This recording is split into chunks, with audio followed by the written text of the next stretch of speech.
Today's show, I want to talk about dissolving our storylines and just being, and what comes next when we do that. So last week, I surrendered into the vibration of the divine feminine and brought through a message at a little bit higher vibration than my daily conversation. And in that, the divine feminine really spoke to us. If you haven't heard it, go back to the archives because it's definitely worth listening to. But the divine feminine was talking to us about this time that we're in right now. Some really powerful things about it's time to dissolve the storylines and to be present, and that the universe is supporting this. We have waited for this time for so long. We really have. This is not dress rehearsal. This is it. And I, for one, am very excited. And I feel the shift. And some people are saying, what's in this shift that's occurring this year? It's just all hubbub and it's people's conversation. And you know what? It's maybe not as extreme. I can't even say it's not as extreme as what people are thinking. Profoundly subtler, let's say that, because it's not subtle. It's huge. It's here. But maybe it's not as dramatic in its interpretation as people are thinking, as far as the end of the world or the end of our bodies and living in spirit. But individually it is, because we're able to move in and out of our consciousness along the spectrum now, and to be able to see the world from all of these different vibrations. It's always been here. We just haven't always been conscious of it. Some people have come forward ahead and they've been conscious of it, and they've held that space for us. So what I want to do is just give some insights that I have from my human perspective on how to really integrate the message that it was brought through about being in this space and being in this oneness. And when I think about this, I have to think about the fact that we look into the prophets of the past, and when I just said that the world has always been, what we're moving into isn't new. It's that we're moving into the consciousness of it, that we're seeing it, that we're integrating it, that we're living in its reality. The reality has always been here. The realms, all the different vibrational realms, the ability to create all of our consciousness, the oneness, that's always been. It could never have not been. It's the fact that we moved through a cycle of purposely allowing ourselves to forget that in order to delve deeper into our consciousness, explore and expand. And now we're coming out of that cycle to remember again in a more evolved, expanded way. There have been prophets that have come forward before that maintained that awareness. And we know of them because they've impacted our world. Jesus, the Buddha, Peacemaker, they have come forward and they have created a space for us, a lesson for us in the past, that they held the space. And this is the piece that I want to talk to you about as we move through this, because this is what I've spent some time thinking about this. And if you read my interview that was recently out in the Kingsley edition, that I spoke about that then, that this is a contemplation that has been on my mind for quite some time. Why is it that the message was here before? Thousands and thousands of years ago, we had masters that came in and they told us this and they held this, and the society would respond to it for a period of time and then it dissolved. So how do we make this time different? How do we make this be it? This be it, where we move out of that storyline and we move into the space of oneness that lasts for all of eternity and still is fun. And I'm going to get to that piece because that's important. But for now, what is different? What do we have to do this time as messengers of peace? And we've spoke about this.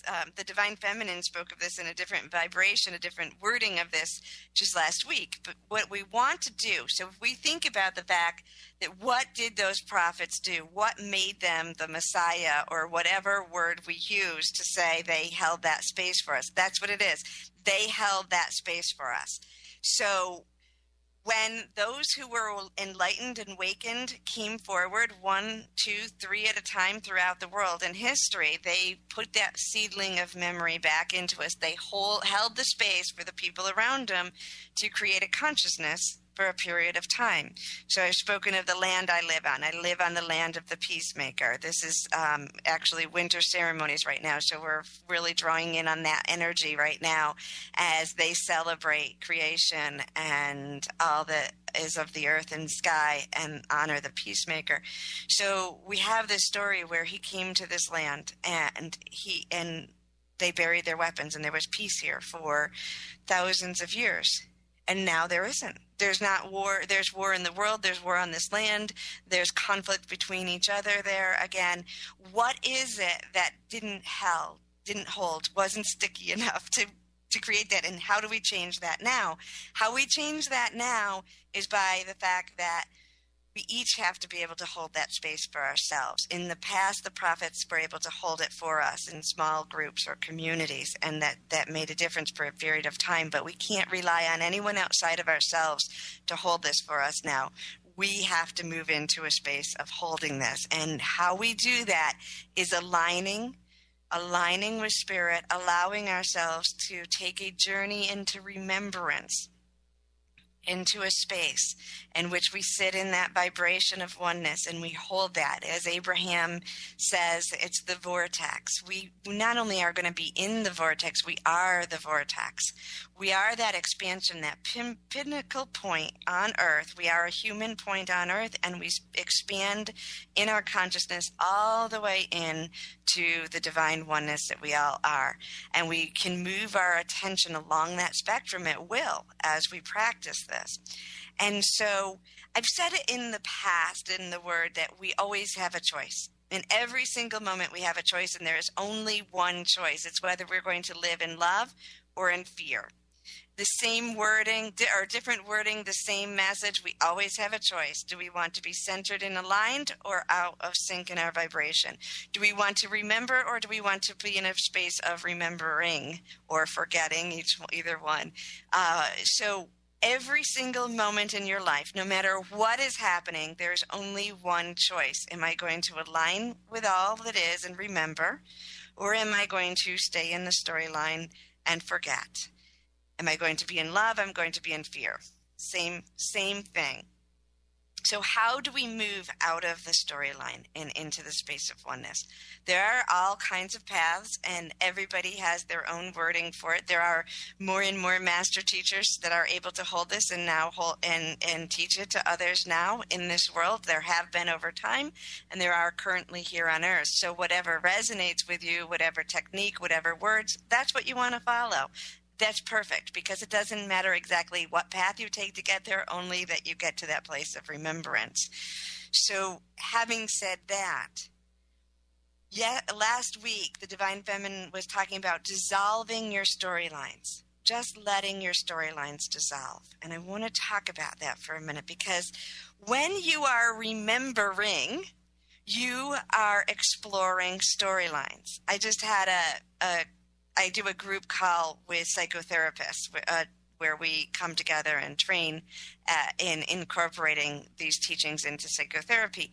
And so one of the things I say with them is, when you get psychotherapists and all the people that are drawn to them, we're attached to that storyline, right? That's what a psychotherapist is taught to do. Get in there, learn, create that storyline, or dissolve that, or master that storyline, explore that storyline.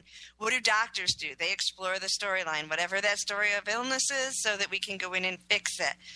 What we do with each other, 90% of our communication and intimacy in relationships is based on those storylines, on solving problems.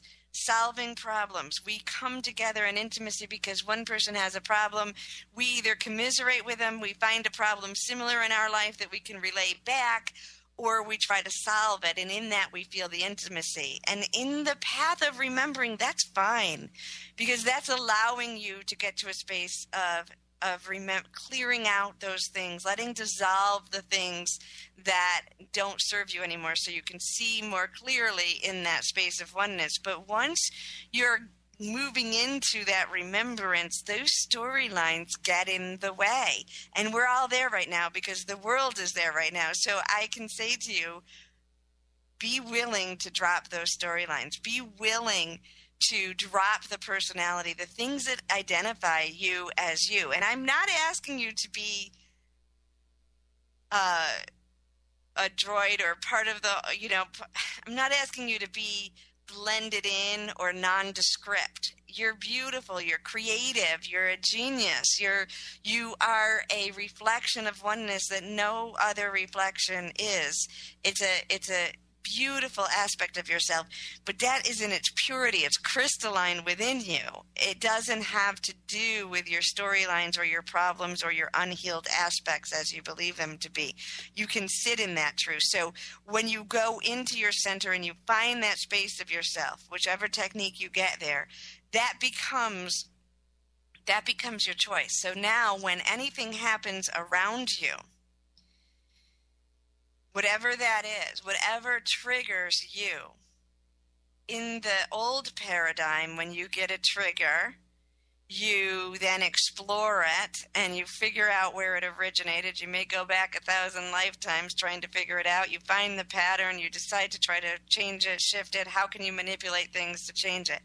In the new paradigm, in the paradigm that is overtaking our world right now, we don't need to do any of that. We only need to sit in it. We only need to sit in that space, experience it in the moment, and let it dissolve itself. And every trigger, no matter what it is, no matter whether it's relationship, career, whatever it is that's getting our attention and making us either want to respond or react, all that is, it's always the same thing. It's saying, are you going to be in alignment or are you going to be out of alignment? As soon as you feel a trigger, what you're feeling is that pull to forgetting, pull to solving, pull to move over here to that place that you have been in for so long where you had to figure it out, you had to resolve it, you had to heal to be worthy to be in that space.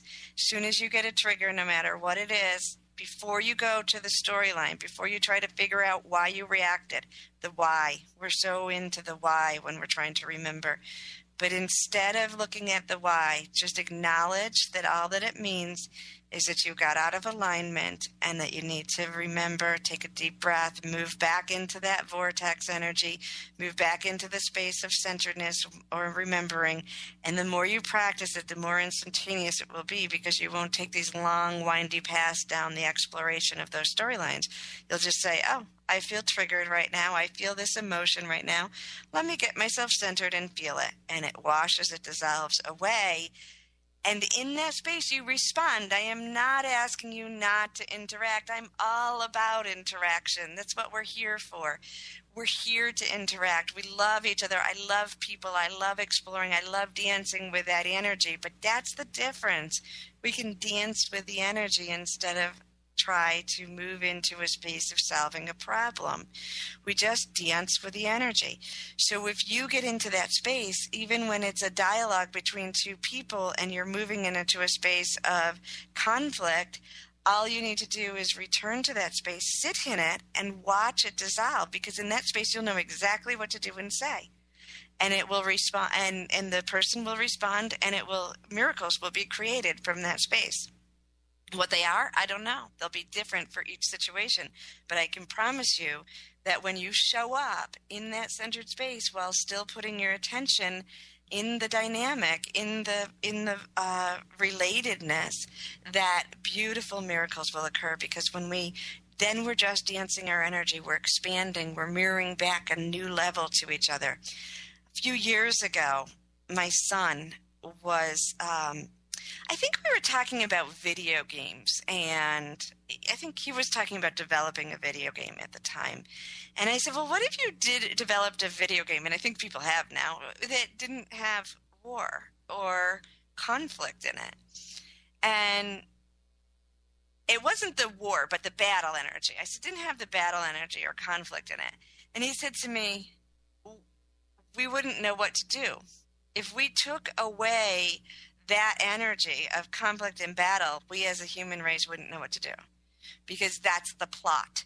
And I thought about it. He's like, learning in school, right? What is the plot of any book, any novel? You have to have a conflict, resolving, or in a resolution.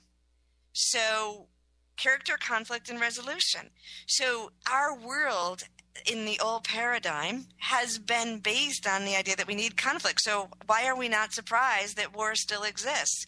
Because that's what we're based on. So that got me thinking, and I thought, well, what would we do?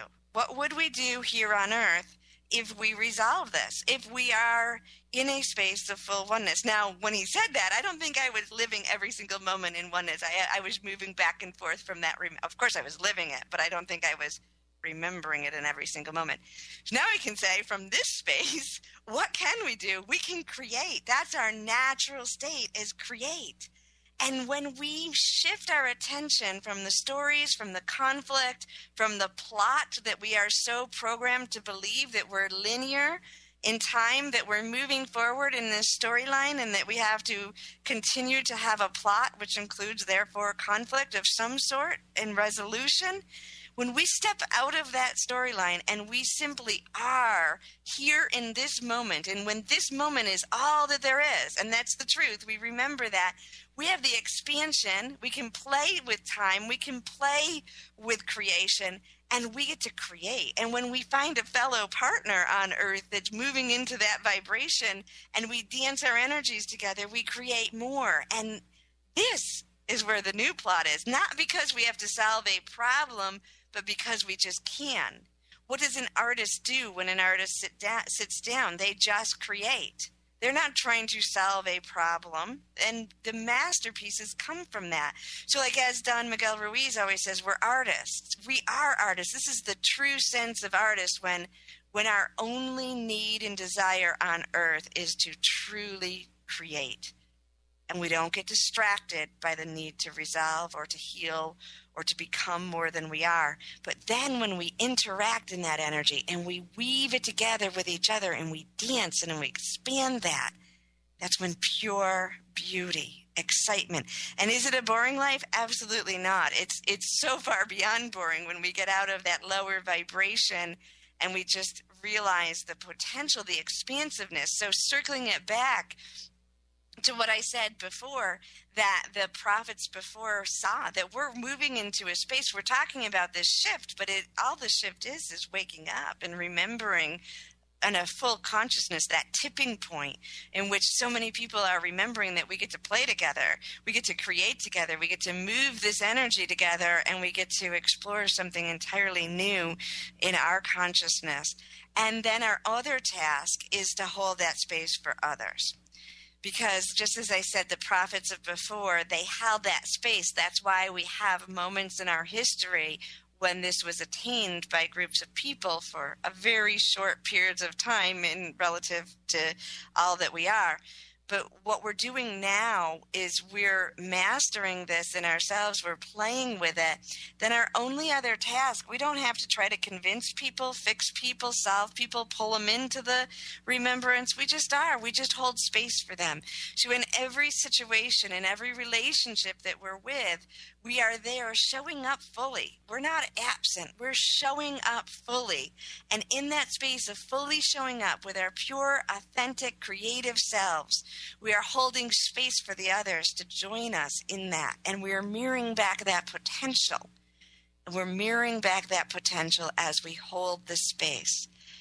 And I'm not saying that in the past, those prophets didn't do exactly that. I think that they did. But what I think now is that more and more people, this is the difference in our history in this moment, is that more and more people are remembering, are aware, and can hold that space and expand that space and integrate it.